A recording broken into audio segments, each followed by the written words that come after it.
dirtiest is the dirtiest place on planet Earth. The dirty capital of the world. That Mauritanian, Dati Ahmed, he's a Mauritanian.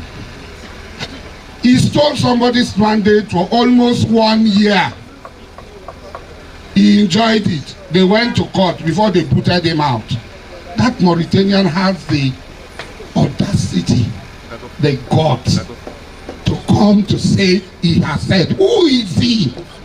Good day. If you ask me, I will tell you the polity is heated. I will tell you various issues have come up today, being on the 22nd day of May 2023.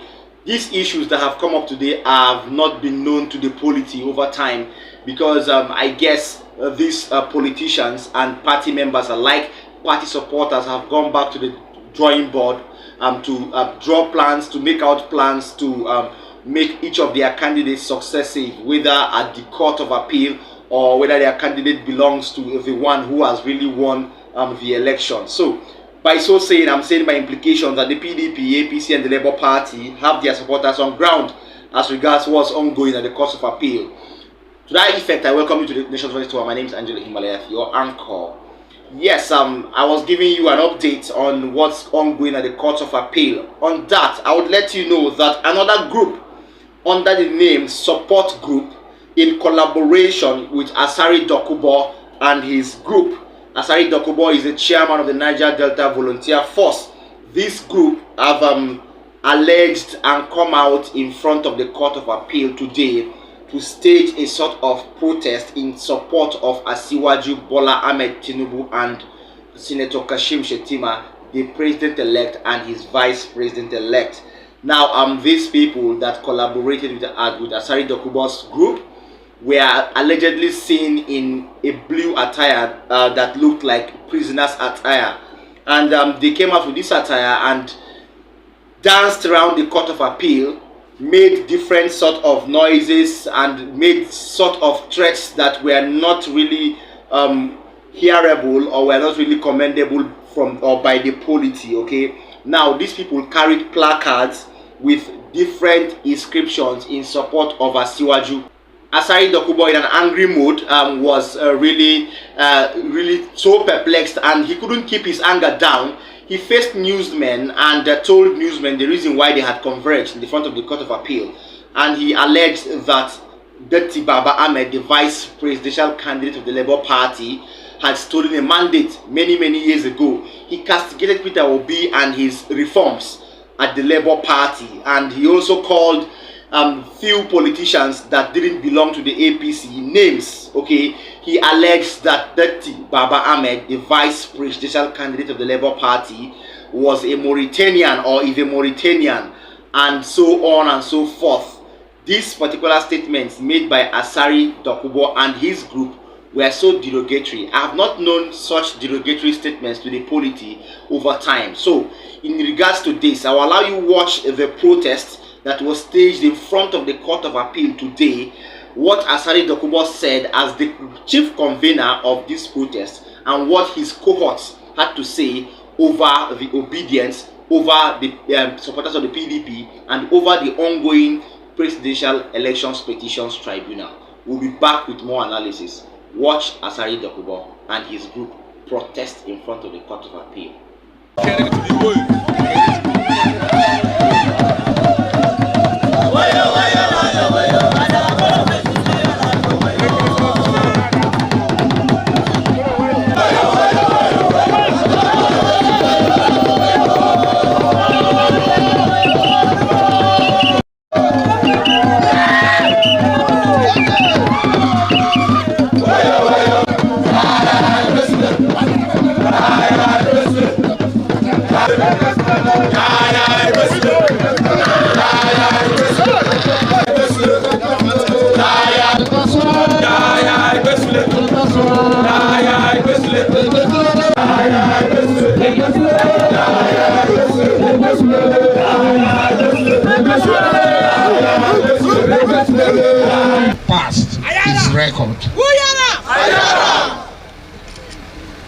Two of the candidates were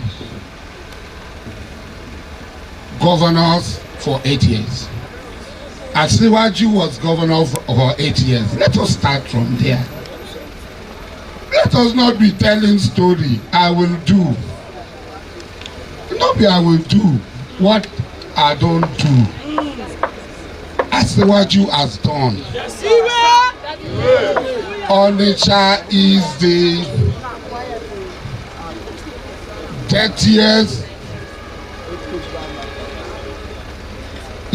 dirtiest place on planet Earth. The dirty capital of the world. Onitsha. No people talk more. What we are saying is that you have the right. We will also give you the right to say your own. But don't come to court, harass people, harass judges, beat people. That Mauritanian, Dati Ahmed, he's a Mauritanian. He stole somebody's mandate for almost 1 year. He enjoyed it. They went to court before they booted him out. That Mauritanian has the audacity, the guts to come to say he has said. Who is he? Oritubo? Who is he? And yet they open their mouth to talk rot.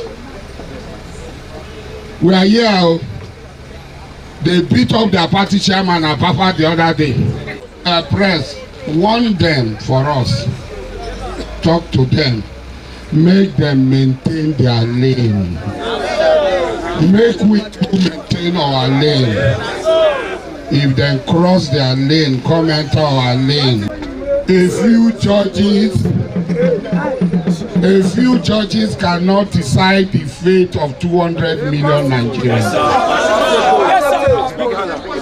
We have voted. The most reasonable thing is to disband this distraction. We the support group nationwide and APC family, we personally invite Asari Dokunbo Don and all our members nationwide to come here in court today. We've been seeing opposition party intimidating our judges and lawyers. This mandate is a mandate of the poor masses of Nigeria. It is not a mandate for the bourgeois. Tinubu has been voted and it has to remain so. If you have a case against the tribunal, the elections, you know the right thing to do. Okay, you've seen the protest.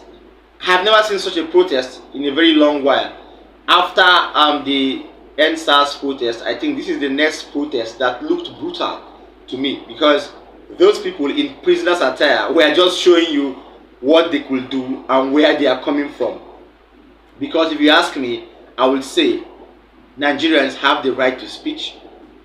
Nigerians have the right to protest peacefully.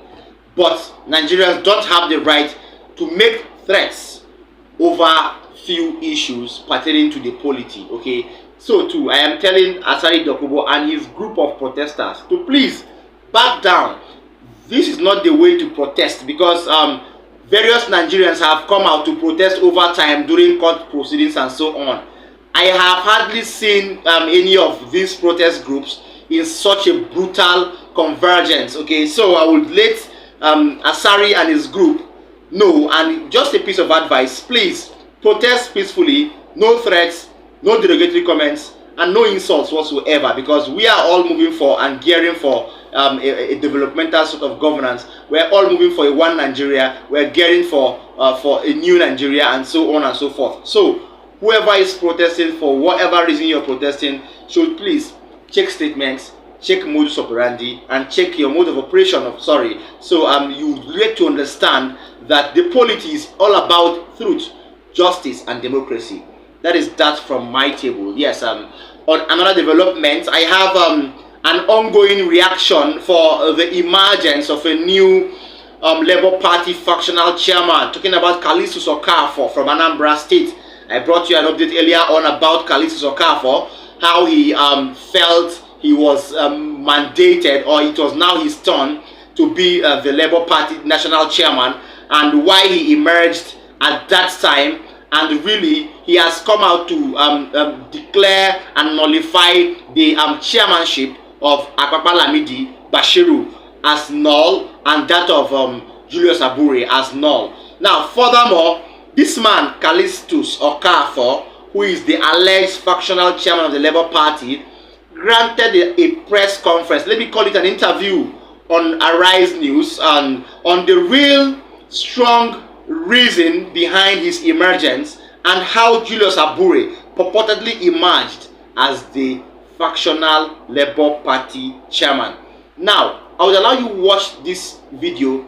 It's not a long one, so watch, concentrate, listen to what Callistus Okafor laid claims to. He laid claims to lots of allegations, inculcated Peter Obi at some point, and various senior chieftains of the Labour Party, especially Adedoyin Okupe, who was the former campaign director general of the Labour Party, who was indicted over the course of the campaign season. So, hearing these names, I am shocked up till date. Let me not really share the shock alone. Let me allow you share in this shock, our lovely viewers.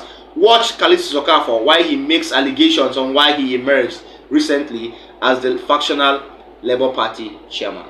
But like you rightfully said, this problem started 2017, and Julius Abure and the other 22 National Working Committee members was with me, and the entire National Executive Council was with me.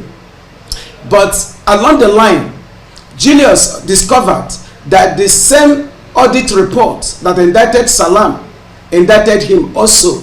Julius left us and ran to AS Salam and left with some other persons with me. In that National Executive Council meeting, instead of inviting all of us for this National Executive Council meeting, they went on their own. There, they said they suspended us. Those who supposed to be part of that meeting, according to the consent judgment, was suspended. Yes, remember when you called them chairmen, you are wrong. I said at that point, Callistus Okafor, I am Deputy National Chairman South.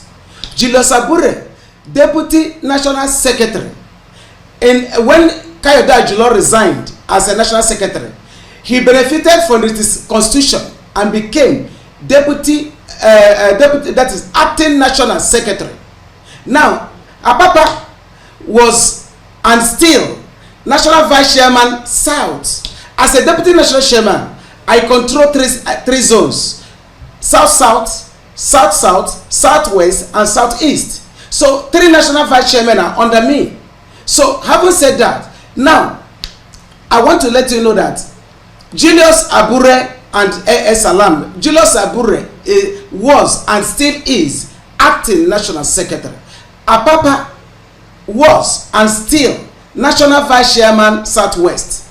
Now, I want to also bring to your notice that Abure, who claimed to be a national chairman, emerged his claim at National Executive Council meeting in Edo State. I had some people who has never been in Labour Party before, who just came in the post of this 2023 general election, saying that they have read Labour Party Constitution. Labour Party Constitution, a National Executive Council cannot make you National Executive Council, National Chairman of Labour Party. A National Executive Council can appoint you, can appoint you according to the Constitution of Labour Party to act. You can see I'm not calling myself a National Chairman. I'm calling myself an acting National Chairman, because according to the Constitution of Labour Party, Article 14AB, in absence of the National Chairman, the deputy presides, the deputy takes over. Note, in absence of deputy national chairman, any of the national vice chairman takes over. You can see there is no way in Constitution of Labour Party that in absence of national chairman or deputy, that an acting national secretary can take over. Even a substantive chair, national secretary cannot take over. People thought that I'm a very difficult person. People thought that I don't want settlement. I don't want us to come together. But far from it, I'm a very peaceful, loving man. Let me give you an example. some people keep on asking, why do I emerge now? I read a lot of reactions from Twitter. Why is it that he is emerging now? Why is it that he's arising now to claim leadership? No, I'm a very peaceful man. I'm in court, like you said. Now, I went to Supreme Court December 2022. Then remember that this case in the court now, I went to Federal High Court on the 23rd of December 2021. Obi came into Labour Party May 28, 2022. That means I've been in court, in Federal High Court, 6 months before his arrival. Now, I want everybody to listen to this. If a candidate comes to a political party, Obi is my brother, my senior brother, my leader, and he knows that his brother from Anambra State is in this party, and he knows that is a problem. Tell me, why didn't Obi at least say, if he's a Sinabure, even if they say I'm a stupid man, I am this and that, as his brother, he would have said, let me see this man and hear from him, like Donald Duke did, like Mimiko did, but he did not. I know His Excellency Peter Obi. I know him. He may have wanted to see me. He may have wanted to ask what is going on. But some people who doesn't want his progress ask him not to. Now, irrespective of that, I didn't bother. On the 21st of December, before the election, I took a bold step. Before then, I've been calling him to ask him what is going on.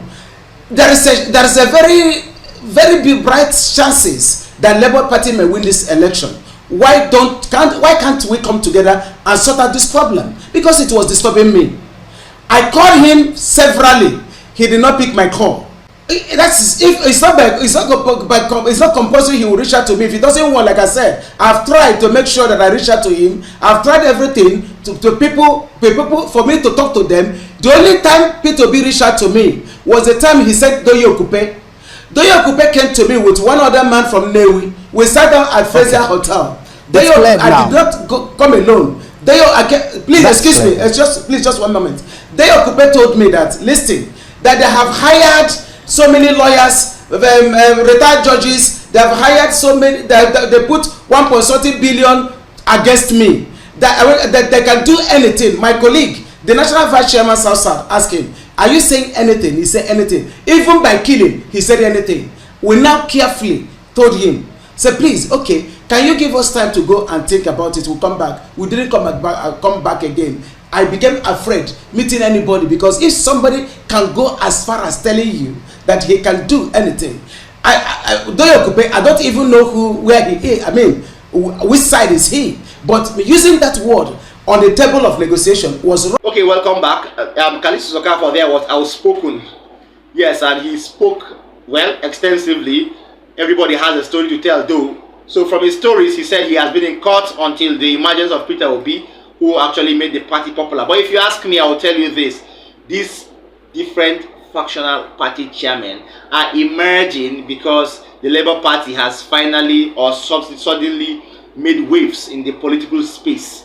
And so everybody wants to lay claims to the chairmanship of the party in order to get cheap applause from members of the public and maybe subsequently a ministerial post or a public office or so. Because I feel what played out many years ago, 2017 to be precise, was that a Labour Party that was not known to the polity was going down, and with the quick disappearance of the then Labour Party chairman to death, to the cold hands of death, I will say that nobody wanted to lay claim to the chairmanship seat, even though the Labour Party constitution had it that the immediate vice chairman of the Labour, national vice chairman, can take over. So I feel then the Labour Party was so insignificant to the polity that nobody wanted to lay claims to the chairmanship seat. But now I think the Labour Party has made waves so well in the political system that everybody wants to claim ownership of the political seat. I will say, so just because the bush is on fire, the chameleon has learned to run fast. That is my take on that. Finally, I have something from Dele Farotimi, who is a human rights activist and a lawyer. Dele Farotimi has come out over and over and over again, right from the first day of March, after the alleged coalition by INEC and the subsequent announcement of Asiwaju Bola Ahmed Tinubu as the vice president-elect. To this effect, Dele Farotimi has come out today in an interview, and he has called out Asiwaju Tinubu again, this time around. Very strong and challenging messages for Asiwaju Bola Ahmed Tinubu. They are so strong that I can't even reiterate. Let me allow you listen. You know Dele Farotimi, when he speaks with authority, vigor, and doggedness. Let me allow you watch and listen to Dele Farotimi while he brought out the president-elect. Let me see if the president-elect will act on this particular statement issued by Dele Farotimi, the human rights activist, well known to all Nigerians. Watch it. The tribunal has the opportunity to redefine exactly the meaning of justice in Nigeria. It has the opportunity. I'm not saying that it must declare one person or the other, but it must do justice. To do justice is to look at the laws for all they are what? Dispassionately. Look at the rules that INEC itself made, the guidelines it set, and then determine whether whether the man known as Bola Ahmed Tinubu indeed satisfied the conditions set out as being necessary to be elected the president of Nigeria. I'm not holding my breath, but I am saying categorically that it is up to these men and women. I don't know who they are. I've not bothered to check the composition of the court, and I'm being careful not to tie everybody with the same brush. It is up to them to decide how they will be remembered by history. That's not for Dele Farotimi. They have a choice. They are the ones who will be sat or who are sat on the panel. They have names. Their names will be remembered either for good or for bad. I doubt any one of them is less than 50 years old. I'm 55. They will live forever. So if they elect to have their consciences purchased, and we've seen enough in the public space to suggest that such subterranean moves are already being made. There is the leaked audio of Gandola and Masari clearly explaining the rationale for Kwankwanso's inclusion in Tinubu's cabinet. They are hoping to compromise the judiciary. Okay, welcome back. This is still Nation's Voice Tower, your most preferred YouTube channel. I hope our viewers enjoyed our updates, and I'll urge you to always make sure you tap the subscribe button if you're an incoming subscriber. If you're an already existing subscriber, don't forget to tap the notification bell so you will get updates, endless updates from us anytime we drop any. Yes, and don't forget, watch the video to the end. Make it go viral by sharing with people around you, because these actions make YouTube to recommend our videos to people all over the world. Thank you, and see you next in my next video. Bye.